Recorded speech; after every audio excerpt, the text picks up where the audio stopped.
열왕기상 11장 41절에서 43절 말씀을 제가 봉독해 드리도록 하겠습니다. 솔로몬의 남은 사적과 그의 행한 모든 일과 그의 지혜는 솔로몬의 실록에 기록되지 아니하였느냐. 솔로몬이 예루살렘에서 온 이스라엘을 다스린 날수가 40년이라. 솔로몬이 그의 조상들과 함께 잠에 그의 아버지 다윗의 성읍에 장사되고 그의 아들 르호보암이 대신하여 왕이 되리라. 아멘. 살아계신 하나님의 말씀입니다. 오늘은 열왕기상 11장 41절에서 마지막 절을 나누며 솔로몬의 죽음이라는 말씀 제목으로 함께 기도하도록 하겠습니다. 오늘 말씀은 지혜의 왕 솔로몬의 마지막 순간을 담고 있습니다. 솔로몬은 참 많은 수식어가 있었던 왕입니다.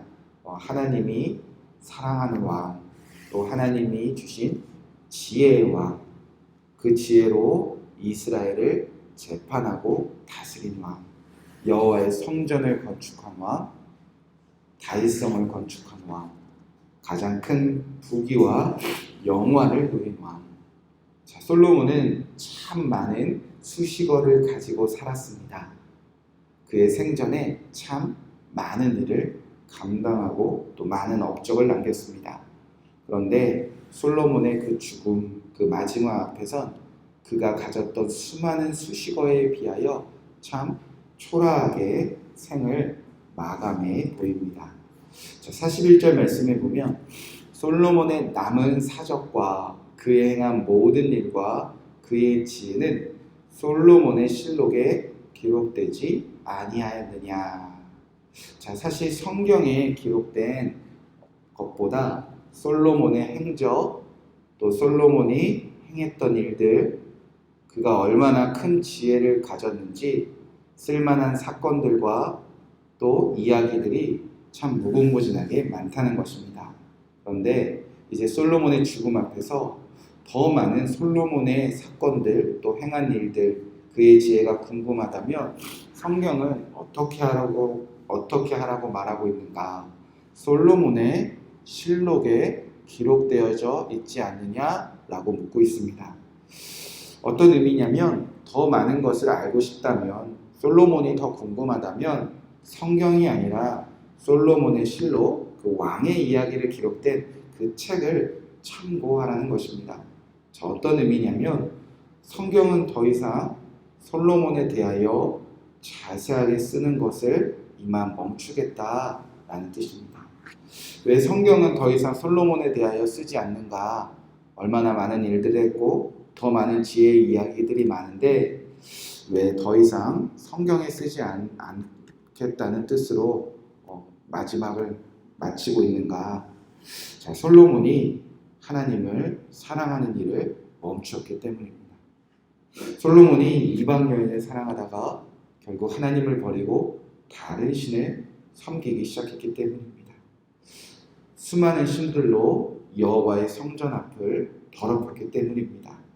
바로 그때부터 성경은 솔로몬의 행적들, 그가 이 땅에서 행했던 많은 일들, 솔로몬의 큰 지혜에 대해서 더 이상 쓰지 않겠다, 관심 없다. 자, 그런 의미로 보시면 됩니다. 그동안 하나님을 끝까지 사랑했던 수많은 성경 속의 인물들이 죽음 앞에서 얼마나 많은 이야기들과 또 얼마나 많은 고백들을 담고 있었는지 모릅니다.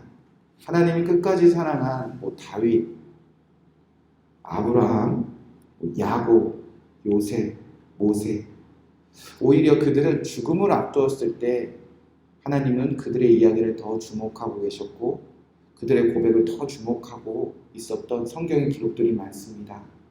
죽음을 앞두고 있었을 때 그들의 신앙의 여정을 돌아보며 했었던 고백들, 그들이 하나님을 만나기 전에 하나님을 사랑했던 마음과 그 고백들, 그리고 자신이 알고 있던 하나님, 그리고 자신이 깨달은 하나님의 말씀을 자녀들과 후손들에게 전하는 이야기들, 하나님을 정말 잘 믿으라고 후손들에게 당부하는 말들, 하나님을 정말 끝내 사랑하며 삶을 마쳤던 사람들은 오히려 죽음 앞에서 성경은 더 많은 관심과 더 많은 것을 기록하고 있었다는 것입니다. 그에 비해서 솔로몬은 죽음 앞에서 참 초라한 기록을 남기고 있다는 겁니다. 솔로몬의 마지막 순간을 성경은 딱 두 줄로 요약을 합니다. 42절, 43절 말씀을 보면 솔로몬이 예루살렘에서 온 이스라엘을 다스린 날수가 40년이라. 솔로몬이 그의 조상들과 함께 잠에 그의 아버지 다윗의 성읍에 장사되고 그의 아들 르호보암이 대신하여 왕이 되었더라. 솔로몬은 40년을 다스렸다. 그는 조상들과 함께 다윗 성읍에 장사되었다. 이제 그는 여로보암에게 왕위를 물려주었다. 자, 그렇게 솔로몬은 하나님을 사랑하지 않는 순간, 하나님을 떠난 순간 그의 이야기도 죽음 앞에 끝을 내었다는 것입니다. 자, 우리가 살면서 나는 평생 무슨 일을 해왔는가? 나는 얼마나 지혜롭게 이 인생을 살았는가? 나는 얼마나 큰 업적들을 남기고 있는가? 사실 우리는 살면서 내가 얼마나 많은 일을 했는가, 할 수 있는가, 그것에 큰 관심을 갖고 그것을 남기고 싶은 마음들이 크게 이 안에 있습니다. 그러나 하나님은 우리가 살면서 너 뭐하고 왔니? 너 어떤 업적을 남겼니? 너 얼마나 큰 일을 했니? 사실 하나님의 관심은 여기에 있지 않는 것 같습니다.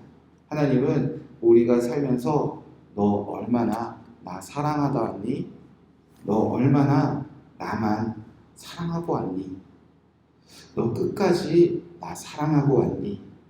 하나님은 우리의 삶이 닿는 순간까지 하나님을 사랑한 자들의 삶을, 그 사랑의 고백들을 기록하기 원하시지, 우리가 얼마나 큰 일을 했는가, 얼마나 지혜롭게 이 세상 멋지게 살아왔는가, 그것에 대한 관심을 쏟지 않으시는 분이라는 것입니다. 하나님은 내가 너를 사랑하고 너도 나를 사랑했느냐, 그 질문에 대한 기록을 오늘 기록하고 싶어 하시는 분이십니다. 오늘 하루 우리가 깨어 기도하고 있습니다. 오늘 무엇을 하느냐, 어떤 일을 하느냐, 어떤 멋진 일을 하느냐, 어떻게 지혜롭게 문제들을 해결하느냐, 그것에 관심을 쏟다 보면 우리도 솔로몬처럼 하나님을 사랑하는 일에 멀어지게 되어지다 결국 초라한 삶을 마감할 수 있다는 것입니다. 오늘 하루는 정말 다르게 좀 구별되어 살아보기 원합니다. 하나님, 오늘 무엇을 하느냐가 아니라 어떤 일을 하든지 내가 주님 사랑하고 있는가, 끊임없이 그 질문을 하며 하나님을 사랑하는 일에 마음을 쏟아보시기 바랍니다. 가정에서 하나님 사랑하겠습니다. 일터에서 하나님 사랑하겠습니다. 친구들과 이웃들과 그 누구를 만나도, 손주들을 만나도, 가족들을 만나도 하나님만 사랑해 보겠습니다. 그렇게 하나님이 기록할 만한 주님을 정말 사랑하는 오늘 하루를 살아보는 일에 마음을 다해보시길 주님의 이름으로 축복의 말씀을 드립니다. 이 말씀 붙잡고 우리가 함께 기도하겠습니다. 솔로몬의 남은 사적과 그의 행한 모든 일과 그의 지혜는 솔로몬의 실록에 기록되어지지 않았느냐? 하나님은 우리가 어떤 일을 했느냐, 얼마나 지혜롭게 살았느냐, 남겨준 큰 업적이 무엇이 있느냐, 그것보다 우리가 끝까지 하나님 사랑했느냐에 관심이 있으십니다. 하나님, 오늘 하나님만 사랑하게 하여 주시옵소서. 하나님이 주신 사랑으로 가족들과 이웃들과 성도들과 직장에서 만나는 그 모든 사람, 사랑만 하는 하나님이 주목하시는 하루를 살게 하여 주시옵소서. 이 말씀 붙잡고 기도하시고 또 여러분을 부르신 그 기도 제목 가운데서도 하나님 사랑함으로, 이웃을 사랑함으로 내가 살겠사오니 주여 내 기도 제목에 주님의 사랑으로 응답하여 주시옵소서. 함께 기도하시고 평안한 마음으로 돌아가시기 바랍니다. 기도하겠습니다. 하나님, 오늘 하루 우리가 무엇을 하느냐, 어떤 업적을 남기느냐, 내가 얼마나 지혜롭게 문제들을 해결해 나갔느냐, 아버지, 내가 원하는 삶을 기록하는 것이 아니라 하나님이 원하시는 하나님을 사랑하는 삶, 그것을 우리가 마음을 쏟게 하여 주시옵소서. 하나님 정말 사랑하는 오늘 하루를 살아내게 하여 주시옵소서. 가정에서도 하나님 더욱 사랑하는 삶을 살게 하여 주시옵시고 일터에서도 하나님만 사랑하게 하여 주시옵소서. 누구를 만나도 주님 사랑으로